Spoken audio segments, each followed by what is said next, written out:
ada pertanyaan, lu tahu oneonet.com dari mana? Ternyata dari 100 orang, 99 orang taunya dari YouTube. Jadi buat apa nih gue iklanin? Lu taunya dari YouTube, dan begitu gue matiin, ya udah tetap aja. Jadi lumayan kan gue hemat 300 juta. Halo Botakers, kembali lagi bersama saya Om Botak di channel Cerita Om Botak. Nah, saya di sini spesial banget ya, bukan kedatangan, saya datengin tamu dan kita baru selesai syuting buat podcast di Kristinali, saya diundang. Jadi sekalian di sini kita bikin konten juga sama Ci Kristinali. Iya. Tapi teman-teman, kalau video ini tayang harusnya udah tayang kali ya. Oh, kagak tahu. Iya, pokoknya nonton ya di Kristinali, channel Kristinali, di sana banyak banget dagingnya. Ya, tapi sebelumnya mungkin buat teman-teman yang belum tahu, buat Botakers yang belum tahu, boleh dong introduce siapa Kristinali dan brandnya apa gitu. Oke, kenalin gue Kristinali, gue founder dan CEO dan brand owner lah dari brand beauty Lume and Lume Colors. Jadi ada dua, Lume dan Lume Colors. Lume Colors itu yang kosmetiknya, kalau Lume itu untuk yang skincare, hair body itu under Lume. Jadi ada dua ya? Ada dua. Karena kalau yang kosmetik kan berhubungan dengan warna tuh. Makanya kenapa itu Lume Colors. Cumanya brand induknya Lume. Lume. Kalau untuk brand Lume dan Lume Colors ini kapan sih mulainya? Mulainya itu pertama kali launching sebenarnya di Oktober 2018. Tapi mulai gue bikin kemitraan segala macam itu di 2020 November. Waktu COVID? Waktu COVID, gue mulai partneran dengan salah satu advertiser, dengan Pak Agung, yang kalau anak-anak internet marketer tuh nyebutnya Bapak Facebook Indonesia, karena dia itu jago banget ngulik di Meta Ads, segala macam. Yes. Itu baru bikin platform waktu itu ya? Baru bikin platform apa nih? Baru bikin website untuk landing page-nya, segala macam. Karena waktu sebelumnya kan gue paling jual ke resellernya gue di saat itu. Berarti udah mulai 2018 ya? 2018 akhir. Lebih tepatnya 2019 lah, baru mulai kedengeran gaungnya lah, awal-awal. Nah, kalau gue sendiri kan mulai mendengar Kristinali itu dari konten-konten YouTube tuh ya? Oh gila, itu udah lama banget. Iya, 2019 tuh gue mulai YouTube. Tapi mungkin waktu COVID, dan makanya senang banget bisa punya kesempatan, karena waktu awal-awal COVID itu salah satu inspirasi buat konten-konten lah ya, karena waktu itu kan banyak banget tamu-tamu yang oke banget lah, terutama soal jualan online waktu itu. Jadi thank you banget udah jadi inspirasi kita semua waktu itu. Makasih juga udah mau nonton. Ya teman-teman tonton ya, karena kontennya bagus-bagus, dan mungkin kalau boleh ditanya, gimana sih tipsnya buat personal branding sebagai owner, karena kan waktu itu kan seorang Kristinali juga personal branding untuk ngebesarin sosial medianya. Sebenarnya segala perjalanan itu menurut gue karena kecemplung ya. Kayak even lu cita-cita jadi pengusaha juga kayaknya jarang orang cita-cita jadi pengusaha. Tapi awalnya karena dia nyoba-nyoba jualan, laris, lama-lama akhirnya dia resign dari pekerjaannya jadi pengusaha, ya nggak sih? Nah kalau gue sendiri, gue itu dikenalnya di 2018 lebih tepatnya. Karena di saat itu Facebook gue itu waktu itu followernya cuma 2.500-an orang lah. Terus gue mulai, sebenarnya awalnya iseng karena sharing mengenai cara beriklan di Facebook. Cara beriklan di Facebook, gue inget banget postingan pertama gue yang tiba-tiba langsung rame dan viral itu ketika gue menjelaskan arti-arti objektif dari kampanye Facebook. Kan banyak tuh, ada awareness, conversion, bedanya apa sih? Nah mungkin karena gaya bahasa gue enak ngejelasinnya, tiba-tiba tuh yang nge-share banyak banget dan yang request friend juga banyak banget. Dan dari situ mulai berkembang, gue jadi mulai sering sharing mulai cara tips beriklan di Facebook, lalu kemudian tips manajemen operasional juga gimana, manajemen stok gudang. Nah, itu 2018 tuh, sampai akhirnya ada yang ide, Ci, kenapa sih lu nggak bikin YouTube channel gitu kan? YouTube channel tuh, lu sharing di sana, karena kalau di Facebook kan lu juga ada menulis kan. Jadi kadang kita mau ngeliat postingan lu yang mana tuh, judulnya juga udah ketumpuk kayak gitu. Nah, kemudian sempat masih YouTube channel, aduh kayak males deh. Nah, tapi karena di akhir tahunnya itu gue lagi mau launching Lume Colors di 2018, gue berpikir, coba deh bikin YouTube channel lah, mungkin sekalian juga nanti one day bisa buat promosiin Lume Colors dan Lume gue. Nah, jadi kocaknya tuh awalnya ketika gue mulai YouTube channel tuh malah gue tuh kayak lagi make up gitu, terus kayak, this is not so me ya. Gue make up terus direkam, kan lu tahu sendiri kan kalau misalnya ngerekam make up, kalau misalnya lu ada salah step lu mesti ngulang lagi dong. Misalnya lagi pakai eyeliner, tiba-tiba eyelinernya beleberan, kayaknya aduh rewind lagi, kayaknya terlalu too much effort. Jadi gue thumbs up sih buat para beauty content creator yang di luar sana. Dan akhirnya gue ngerasa udahlah, gue back to myself aja. Hobinya gue apa, yaitu demen sharing sesuatu yang memang gue familiar. Jadi akhirnya gue back ke ranahnya itu sharing mengenai hal-hal yang berhubungan dengan bisnis, hal-hal yang berhubungan dengan jualan online, dan be myself aja gitu. Jadi nggak ada yang cita-citanya ingin personal branding. Seperti itu sih. Tapi karena itu jadi kelihatannya otentik dan tulus. Ya memang karena niatnya juga sharing-sharing aja gitu, nggak usah ada, maksudnya beneran gila waktu live pertama kali di YouTube tuh, itu cuma yang nonton paling 4 orang live ya, karena waktu itu kan belum ada subscribernya, belum banyak kan.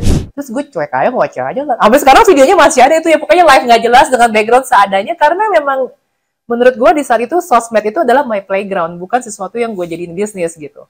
Dan gue jadi ya kasarnya kecemplung sampai akhirnya gue baru tahu itu ternyata adalah cikal bakal menjadi sebuah personal branding. Tapi mungkin karena zaman-zaman itu belum masih benar-benar murni sharing dan niat untuk education, itu yang membuat beda kali dibandingkan dengan mungkin sekarang orang yang dikit-dikit viral aja udah masuk keranjang kuning. Oh iya. Mungkin nggak sih, jadi orang bisa melihat ketulusan seorang Christina Lee dari sana. Memang nih orang niatnya buat sharing loh, bukan buat jualan. Ada jualannya di sana gitu. Iya. Nah jadi gimana caranya akhirnya itu bisa membangkitkan Lume dan Lume Colors, bahkan sampai di tahun ini aja nih, ibaratnya udah 6 tahun berjalan ya, dari 2018 akhir, udah mau ke 2014 akhir, berapa tuh? Nah hampir 6 tahun kan. Masih ada loh orang yang komen, gue baru tahu loh kalau Lume dan Lume Colors itu punya Ci Christina, kayak gitu. Ada aja gitu kan dari follower kayak gitu kan. Karena memang gue hampir nggak pernah posting soal Lume dan Lume Colors, paling sesekali lah. Nah, meskipun kalau yang udah follower gue yang udah dari sejak gue mulai nongol di Facebook di 2018 itu ya akhirnya pada tahu kan, karena kan gue seneng nulis ya. Jadi mulai dari perjalanan gue lagi, gue lagi pengen bikin brand nih, gini.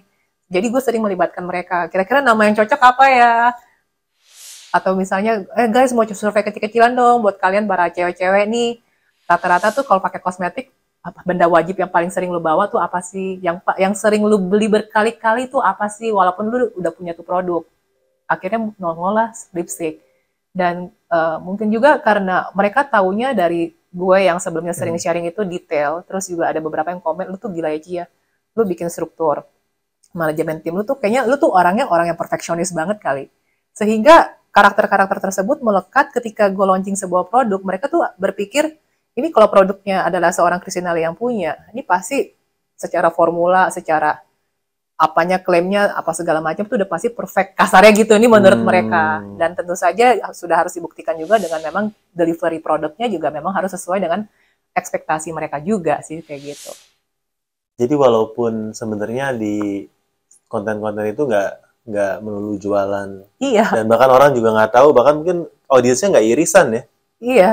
Jadi bisa jadi irisan mungkin karena ada emak-emak juga kali ya. Tapi kalau dari ceritanya kan sedikit irisannya, karena masih banyak yang belum tahu kalau memang yang follower-follower yang baru sih, follower-follower yang baru kayaknya.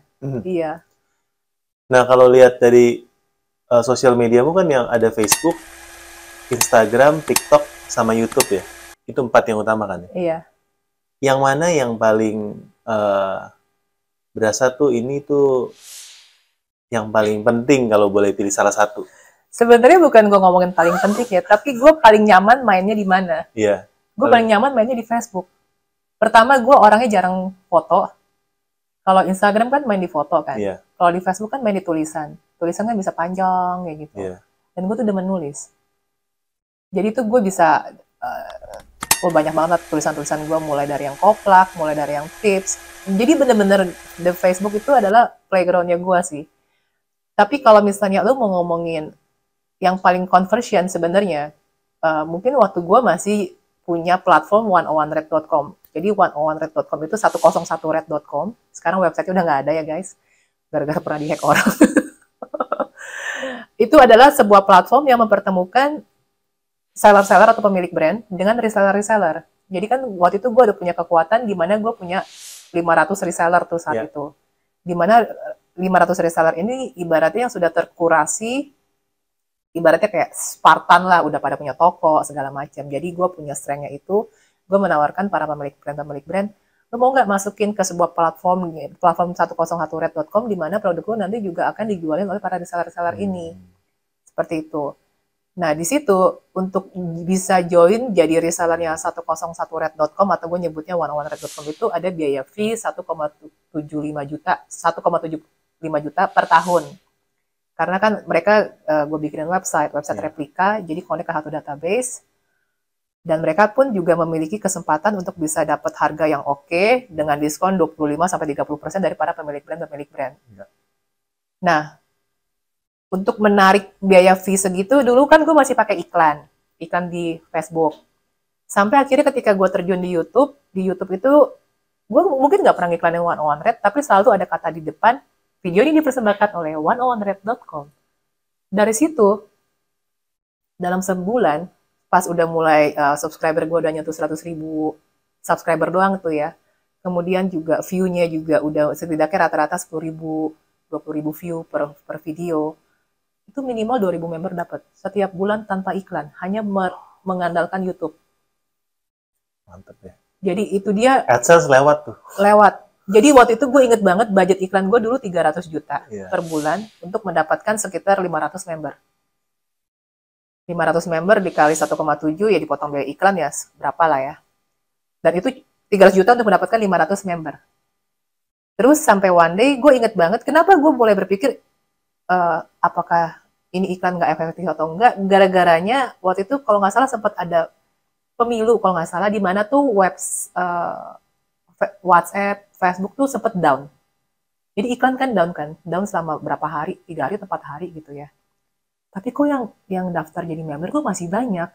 Sampai akhirnya gue kepikiran, di pas pengisian form member, gue tulis, ada pertanyaan, lu tahu 101red.com dari mana? Ternyata dari 100 orang, 99 orang taunya dari YouTube. Jadi buat apa nih gue iklanin? Lu taunya dari YouTube, dan begitu gue matiin, ya udah tetap aja. Jadi lumayan kan gue hemat 300 juta. Wow.